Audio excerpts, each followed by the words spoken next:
ဇလန်းအစမှာမနာလိုသောအရာရှိများကဘယင်ဒါရီကိုလူတိုင်းကဘယင်ကိုသာဆုတောင်းရမည်ဟုဥပဒေချမှတ်စေဖို့တိုက်တွန်းခဲ့သည်ထိုဥပဒေသည်တကယ်တော့ဒန်ယေလကိုဖမ်းဆီးရန်ထောင်ချောက်ဖြစ်သည်ဒန်ယေလသည်ယူဒပြည်မှဖမ်းဆီးခေါ်ဆောင်လာသောလူတစ်ယောက်ဖြစ်ပြီးဘာဗလုန်တွင်နေထိုင်သည့်သို့သောသူသည်အခြားဖျားများကိုမကိုးကွယ်ဘဲတပါးတည်းသောဖျားသခင်ကိုသာယုံကြည်နေခဲ့သည်ဒန်ယေလသည်ဉာဏ်ပညာသစ္စာရှိမှုနှင့်ဖြောင့်မတ်မှုကြောင့်အာဏာရှိသောဝန်ကြီးချုပ်ရာထူးသို့တက်လာသည်ဘယင်ဒါရီကလည်းသူ့ကိုအလွန်ယုံကြည်ပြီးနိုင်ငံတော်တစ်ခုလုံးပေါ်အုပ်ချုပ်ခိုင်းလိုခဲ့သည်ထို့ကြောင့်အခြားအရာရှိများမနာလိုဖြစ်လာကြသည်ဒန်ယေလထံတွင်အပြစ်တစုံတရာမတွေ့နိုင်သဖြင့်သူဖျားသခင်အားဆုတောင်းနေမှုကိုအသုံးချရန်စီစဉ်ကြသည်သူသည်တစ်နေ့၃ကြိမ်ဆုတောင်းတတ်သည်ကိုသိပြီးထိုအရာကိုစန့်ကျင်အသုံးပြုကြသည်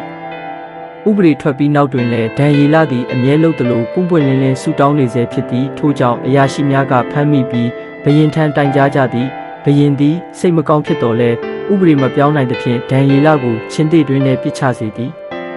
ဘယင်ဒါရီယူသည်တညလုံးအိပ်မပျော်ဘဲစိုးရိမ်နေခဲ့သည်ဒန်ယေလမူကားဖျားသခင်ကိုယုံကြည်စိတ်ချနေသည်ဖျားသခင်ကကောင်းကင်တမန်တစ်ပါးကိုပို့၍ချင်းသေးတို့၏ပါးစပ်ကိုပိတ်စေခဲ့သည်မနက်အစောပိုင်းတွင်ဘယင်သည်ချင်းသေးတွင်သို့အမြန်သွားကဒန်ယေလကိုခေါ်လိုက်သည်ဒန်ယေလကအသက်ရှင်လျက်ပြန်ပြေးပြီးဖျားသခင်ကသူ့ကိုကယ်တင်ဝမ်းမြောက်သွားသောဘယင်သည်ဒန်ယေလကိုဆွဆွဲခဲ့သူများကိုချင်းသေးတွင်ထဲသို့ပစ်ချစေခဲ့သည်ထိုသူတို့မြေပေါ်သို့မရောက်မီချင်းသေးများကချက်ချင်းတိုက်ခိုက်သဖြင့်ဒန်ယေလကယ်တင်ခံရမှုသည်အံ့ဖွယ်ဖြစ်ကြောင်းထင်ရှားသွားသည်